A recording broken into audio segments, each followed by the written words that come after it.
Captain Forest here, and in today's video, I'm going to be going over both these combatants to see who would win, more often not, in an equal stats situation. Sam Winchester from Supernatural versus Harry Potter. Now if you guys are new to my channel, please leave a like, comment down below and of course subscribe for further content. Also huge shout out to the HQ squad, massive shouts to the team, special thanks to Korin. He was a huge driving force in this video. He was a huge help with both these characters, so huge shouts to him. But anyway, I'm going to bring you guys a interesting matchup, pretty exotic, trying to introduce more verses on the channel just to make things a little more interesting. But anyway, I'm going to go ahead, talk about Harry Potter. Then after I've talked about Harry, I'll move on, talk about Sam Winchester himself, and then near the end of the video, I'll go over some matchups, go over some rounds, and see how, they fare in an equal stats situation. So anyway, let's start off with Harry Potter. Harry James Potter is an English half-blood wizard and one of the most famous wizards of modern times. The majority of the book's plot covers 7 years in the life of the orphan Potter, who, on his 11th birthday, learns he is a wizard. Thus, he attends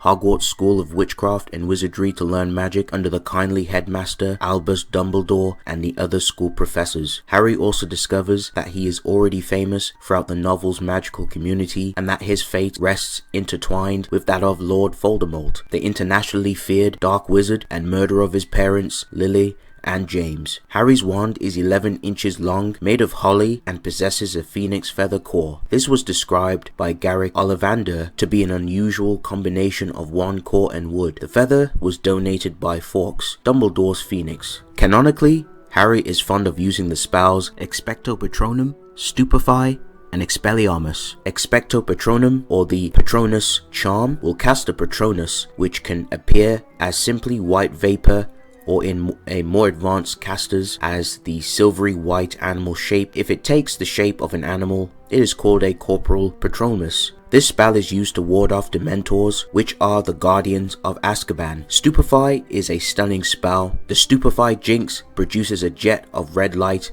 from the wand tip, which renders its target unconscious if it hits. Roughly translated, Expelliarmus, the disarming charm, means to drive out a weapon, and that's what it does. It forces the subject to drop whatever they're holding, usually that's a wand, which is why it's often seen in duels, and Harry definitely took that to heart, given how much he uses it in combat. Let's talk about the Sword of Gryffindor. The Sword of Gryffindor is a goblin-made sword owned by the famed wizard Godric Gryffindor, one of the 4 founders of Hogwarts School of Witchcraft and Wizardry. Before he died, Dumbledore entrusted the sword to Harry in his will. The Sword of Gryffindor is first seen when it appears in the Sorting Hat in the Chamber of Secrets. Harry uses it to then kill a basilisk. Due to Harry killing the Serpent of Slytherin with it, the sword was imbued with basilisk venom and could destroy Horcruxes. Up next, we have Harry Potter's Firebolt. In 1993, Harry received a Firebolt racing broom as a Christmas present from an anonymous benefactor, following the destruction of his Nimbus 2000 by the Whomping Willow in the Quidditch match against Hufflepuff. Harry used this broom in every Quidditch match he played in since, and also used it during the first task of the Triwizard Tournament. I'm curious, have any of you folks ever wanted to turn invisible? What would you do with it if you had an invisibility cloak? Invisibility cloaks are very rare, but Harry received one for Christmas in his first year of Hogwarts. It turns out to have been originally the property of Harry's father and was given to Harry by Dumbledore. Do you want to know something awesome? Harry's invisibility cloak is a Deathly Hallow. The Deathly Hallows are 3 magical objects that are the focus of Harry Potter and the Deathly Hallows: the Elder Wand, the Resurrection Stone, and the Cloak of Invisibility. When owned by one person, they are said to give mastery over death. In the tale of the 3 brothers, the Cloak of Invisibility was the 3rd and the final Hallow created, supposedly by Death himself. Death bestowed this cloak to Igneous Preferal after he requested something with the power to hide him if he were to go place to place without being followed by death. This invisibility cloak was the only known one that could not fade with age and would provide everlasting protection to the wearer, something no normal invisibility cloak could provide, such as it was the only Hallow known to have been successfully passed down from generation to generation since Ignitus's time. In 1991, it passed to the possession of Harry, who used it to great success in the Second Wizarding War. Harry eventually comes to possess all 3 Hallows, the cloak being inherited from his father, James Potter, later understood to be a descendant of one of the Preferal brothers. The Resurrection Stone in the Golden Snitch, bequeathed to him by Dumbledore and the allegiance and mastery of the Elder Wand when he defeats and disarms its prior owner, Draco Malfoy, who unwittingly won it from Dumbledore just before Dumbledore's death. After Voldemort's death, Harry uses the Elder Wand to repair his own damaged wand, then decides to return it to Dumbledore's tomb. So when Harry has a natural death, ownership of the Elder Wand will die with him. In the film, Harry realizes that the Elder Wand is too dangerous to fall into the wrong hands again, so he snaps it into two and throws it off the bridge. He also drops the Resurrection Stone in the Forbidden Forest, but decides not to look for it in the hope that no wizard or witch would ever be able to own all three Hallows. He keeps the cloak he had inherited with the thought that he might pass it on to his children someday. While it was generally assumed that becoming the Master of Death referred to some form of immortality, according to Dumbledore and Harry, the true Master of Death truly accepted the fact that death was inevitable and that there were other things much worse than death. Dumbledore regarded Harry as the true Master of Death, not because of the fact that he had united the Hallows, but for truly accepting death and not fearing it. In the universe where Harry Potter, Newt, Scamander, and the Fantastic Beast can be found, witches and wizards abound, and they can teleport from one place. This ability is known as apparition. You know, I think it's time to talk about Harry's astonishing supernatural willpower. For those of you who are unaware or not familiar with supernatural willpower, allow me to introduce it to you. Supernatural willpower is the ability to exceed one's own limits through sheer willpower to a degree extremely far beyond real human standards. Although some characters can be considered to have a great will to achieve their goals or give their all in a fight, characters that have a willpower on this level can go vastly beyond what should logically be possible for them, with more extreme cases being able to oppose natural phenomena such as death. Characters with the ability may be able to resist enormous amounts of pain, act even when unconscious or well beyond what they should be able to endure, resist possession and mind control, affect their environment, or even go against natural phenomena such as death or the limits imposed by reality. So, how does this correlate to Harry? While Mr. Potter resisted the Imperious Curse and the Cruciator's Curse, the Imperious Curse is a tool of the dark arts and was one of the 3 unforgivable curses. When cast successfully, the curse places the victim completely under the caster's control, making the victim unquestionably obey and be obedient to the caster. A person under this curse was said to be imperious. The Cruciator's Curse, also known as the Torture Curse, is a tool of the dark arts and one of the 3 unforgivable curses. When cast successfully on a fellow human being or living creature, the curse inflicts intense, excruciating physical pain on the victim and would result in insanity if the victim was subjected to it for prolonged periods of time. Harry is an incredibly skilled wizard, only surpassed in his magical intellect by a few, such as Hermione, who credited him as the great wizard in only his first year. He planned many things in the war with Voldemort and successfully destroyed one of his Horcruxes before Voldemort noticed. As a testament to his incredible high levels of skill, he's a prodigy in learning complex spells, learning to produce a corporal Patronus at the end of his 3rd year when much older wizards found it hard to conjure a mist Patronus. He also taught a large group of Hogwarts students many spells, including the later mentioned Patronus Charm. On top of this, Harry was responsible for Voldemort's downfall despite Voldemort dwarfing him in magical strength and skill. Are you folks ready to meet Sam Winchester and find out what he brings to the table? Sam Winchester is a hunter as well as a man of letters, along with his older brother Dean. He is one of the main protagonists of Supernatural. Both Sam and Dean are related to the Winchester and Campbell families, a letters family and a hunting family respectively. The pair also share a bloodline with Cain and Abel. Hunters are people, usually humans, who hunt down the supernatural and save people from monsters, demons, ghosts, and other creatures and supernatural events. Man of letters are preceptors, observers, beholders, chroniclers of mysteries not easily explainable or known to men. They had knowledge of mysteries of the supernatural and many arcane arts like alchemy. They also considered hunters to be inferior to them, thus Their order only shares its secrets to the most elite hunters they deem to be worthy. Samuel Campbell was a hunter married to Dina Campbell. He was the father of Mary Winchester and the maternal grandfather of Sam and Dean. Henry Eric Winchester was a member of the Men of Letters. He was the father of John Winchester and the paternal grandfather of Dean and Sam. After the yellow-eyed demon Azazel killed their mother, Mary, both Sam and Dean were raised in the hunting life by their father John. Saving people, hunting things, the family business. A Tartarus Model 99 is a type of pistol used on Earth. It acts as the primary handgun for Sam. Sam has the demon killing knife. The demon killing knife is an ancient knife that was created by the Kurds, which possesses the power to permanently kill most demons, hellhounds, and other demonic entities. Sam has the angel blade.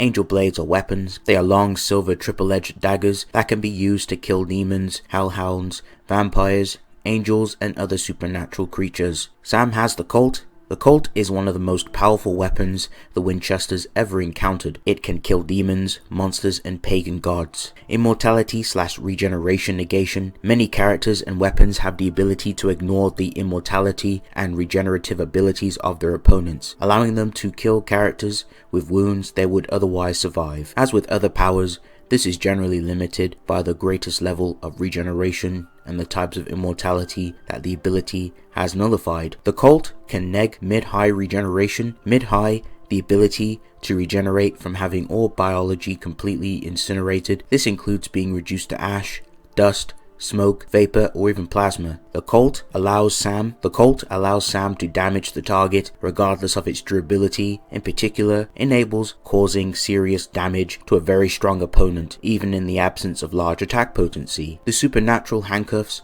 are metal handcuffs etched with different anti-supernatural runes that can bind a supernatural being and make them powerless. The cuffs work on demons, reapers, angels, and likely other supernatural creatures. Guess who has the supernatural handcuffs? That's right, folks. Sam has the supernatural handcuffs. Sam also has Mjolnir. When wielded, it lets off massive blasts of lightning that are capable of killing pagan deities. The hero's journey, the 10th episode of season 15, establishes that Sam and Dean's blatant plot armor is actually a canon part of the series and a direct result of Chuck aiding them on their efforts. Due to being the heroes and main protagonists of Chuck's favorite story, Sam and Dean are completely immune to any day-to-day inconveniences that could slow down the plot, such as car problems, credit card issues, sickness, etc., etc. Every supernatural entity that would normally be able to easily kill them becomes absurdly incompetent when they directly face the plot armor, and the story itself unfolds in a way that inevitably leads to their victory. Sam has remarkable supernatural willpower. This dude didn't break when he was tortured by Lady Tony Bevel or her misfot, even making threats to kill them while tortured. Upon seeing something from his past in the Impala, he was able to use his memories to briefly overpower Lucifer's possession over him and regain control. Sam endured months of torture from Lucifer. Lucifer is the second of the 4 archangels created by God. He is also a fallen archangel and the first fallen angel. As the second born archangel, he is the younger brother of Michael and older brother of Raphael and Gabriel. Archangels are God's primordial and most powerful creations. Sam has displayed himself to be capable of using magic spells to gain powerful abilities. In The Rupture, Rowena states that aside from herself, Sam is the closest thing that they have to a witch amongst the Winchesters, Cass, and Belphegor. Dean later calls Sam Rowena's protege due to the magic he has learnt from Rowena, and it is suggested that Rowena wanted him to inherit her magical stash for Sam's own use, and Dean begins teasing Sam over his increasing use of complex magic. Sam has vast amounts of knowledge on supernatural and the occult, even more than his brother Dean, who refers to him as the encyclopedia of weirdness. As such, he is usually the one to do research on their hunts. He is capable of reading and memorizing texts, chants, and spells in foreign languages such as Latin. Like his brother, Sam has in-depth knowledge on how police, fire departments, and various government agencies operate, and is capable of invading and impersonating them as well. Having been trained by his father, John, one of the best hunters in history, Sam is a highly accomplished hunter, one of the best to ever exist. John was already an exceptionally skilled fighter from his intensive training as a Marine corporal, with him having served for at least 30 consecutive or 60 non-consecutive days deployed, which earned him the Vietnam Service Medal. John retained his skill even after having retired to be able to mold Sam and Dean into formidable fighters even as children. At 14 years old, Sam was able to beat a boy twice his size to the ground without any effort and quickly beat Amy Pond's bullies by himself. Even while rusty, Sam was still fairly proficient in hand-to-hand combat, and he quickly got back in shape and continued to improve his abilities in fighting. While inferior to Dean in terms of skill, Sam is by no means not capable of standing up to him. When Sam, Dean, and Cass were trapped by the large number of zombies unleashed by God, despite being separated from his brother and friend, Sam successfully managed to kill off multiple zombies on his own, using both a fence post as a weapon and hand-to-hand combat. Sam is also an excellent marksman, having been trained by John how to use firearms since his childhood. Though Sam, for the most part, follows Dean's leadership, he has shown to be a capable leader himself. This is best shown by how he led the assault on the British men of Letters' stronghold and won, and how he led his own network of hunters. So that's going to round up both these combatants. I'm going to go ahead and give my thoughts on who I think wins more often than not in an equal stats situation. So in order to determine who would win more often than not in an equal stats condition, I must go over both these combatants to see what they bring in combat. Now there's going to be 2 rounds, going to be Sam with his plot armor, and then the second round is going to be Sam with no plot armor, no protection. So I'm not going to waste any time. First round, right off the bat, I just see Sam taking victory more often than not, just due to the protection from Chuck, of course. Easily, the plot armor protects, like Dean, it protects Sam and from any type of situations where they're supposed to lose. It prevents any type of inconveniences. It also makes the opponent act very out of character, act clumsy, do things they wouldn't normally do in the plot. So that is why characters like Sam and Dean are able to beat like demons, beat characters who should theoretically, or just objectively beat them. But just due to the protection, the plot armor that Chuck has bestowed upon them, there's just nothing these characters can do and they would end up losing. And I see the same happening with Harry Potter. He's probably not even going to use his wand just due to the plot armor. He's probably going to chase and do something very out of character, probably like fight Sam, and Sam's just going to use his hand-to-hand combat. Sam is just way too skilled physically. Harry doesn't get into like physical hand-to-hand combat, again just due to how Harry Potter characters work in the verse. They are more known for using a lot of distance and range and projectile attacks due to their wands. So in this scenario, Sam just takes it more often than not. Now, second round, Sam, with no protection from Chuck, no plot armor protection, is just going to go in, going to be fighting Harry. Now Harry, he has some advantages in this fight. He has distance, he has range, he has his invisibility cloak, he's very strategic, he's very smart, very tactical. Sam, he's also smart in his own right. He has really good hand-to-hand combat. He's very proficient, very skilled. He has a lot of like weapons. For example, he has his guns, he has his knife, he has other tools in his disposal, and he can use certain types of tricks in this matchup too. So those could help. Now, what I see more often not happening from a distance, I see Sam probably trying to use his gun. He probably might try and shoot Harry, but Harry's just going to literally just intervene and just, use a spell, just use a Spelliarmus, just completely disarm Sam and just make him drop his gun. Once that happens, Harry Potter's going to start trying to use teleportation. He's going to start spamming other types of spells. He's going to use Stupefy. He's going to try and stun Sam. He's going to try and take him, try and incapacitate him, take him down. But Sam, of course, he also has really good willpower too. He'd be fine. He'd be able to get up and won't get just immediately one shot. And just due to how Harry is in this situation, I think Harry Potter, he's not just going to be reckless and rash. He's going to use his smarts, he's going to use the surroundings. In fact, he'll probably even utilize his invisibility cloak. If he gets Sam in this predicament, Sam, he doesn't have precog, he doesn't have instinctive reaction. Harry Potter's just going to spam his teleportation. He's going to get the drop on Sam. He's going to completely dispatch and pick apart his tactics.